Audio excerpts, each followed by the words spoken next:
I am Richard Westoby, and welcome to the IVF Daddies podcast, where we discuss all things IVF and surrogacy. A disclaimer, I'm not a doctor nor a lawyer, I'm just a dad who, 12 years ago, went through the surrogacy process to have my miracle twins. Since then, I have discovered my passion, which is helping others to create families and providing optimism during their road to parenthood. Chapter 6. Egg donor legal contracts and payments. All the process had been talking about my dream to have children and putting the building blocks in place. Suddenly, I'm in a mental space of having to be explained clauses in a contract, making everything seem transactional, and that was not something I was expecting. One of the things I did not mention in the previous episode is that when I chose my egg donor, I had to sign a legal contract with her.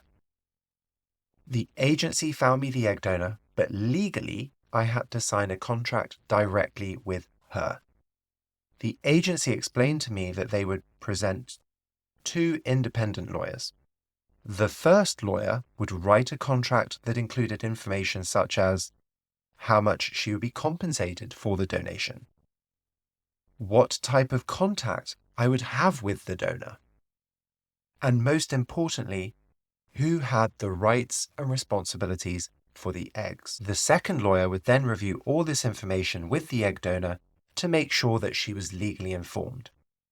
This process normally takes up to 2 weeks to complete. Anything with legal contracts in a foreign country petrifies me, and in my mind, I did not want to end up in a conflict over who had responsibility for my children. Arming me with confidence that in the US, being both legally protected, with the requirement for me to pay for both lawyers, was the right decision to make.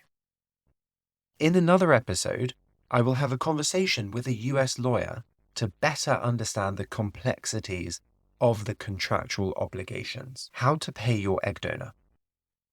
Legally, this must be done via an account where money is put up front so that everyone knows you have sufficient funds to cover the egg donation process.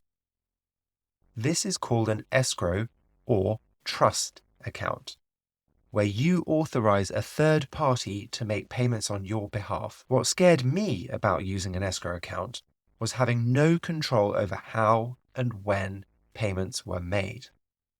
However, this account is covered by a US government guarantee or a financial bond in case of theft or fraud. With all of the uncertainty and things not in my control, my brain was telling me to be careful.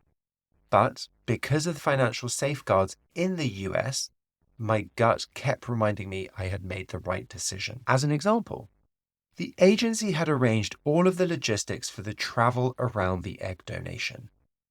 My donor lived in Colorado and had to get an overnight flight to New York for her egg retrieval. I had arranged with the agency a private car service to drive her to Connecticut, 2 hours away from the airport where the clinic was based, to provide her with peace of mind. When she arrived, the car was not there.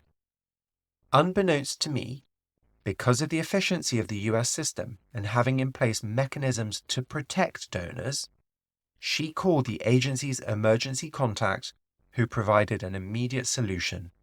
She was told to get into the first available taxi to go to the clinic without worrying about the cost. That said, instead of the prearranged $140 car service, the taxi cost $411, which I was happy to pay as everything had been done for me. This highlights a pro of the escrow process. The donor was covered and she arrived smoothly to the clinic for the egg retrieval. If you enjoyed this episode and would like to learn more about IVF and surrogacy, then please subscribe wherever you listen to your podcasts. Also, please share and follow our social media handle at IVF Daddies. We are here to answer any questions and to guide you through this very personal process.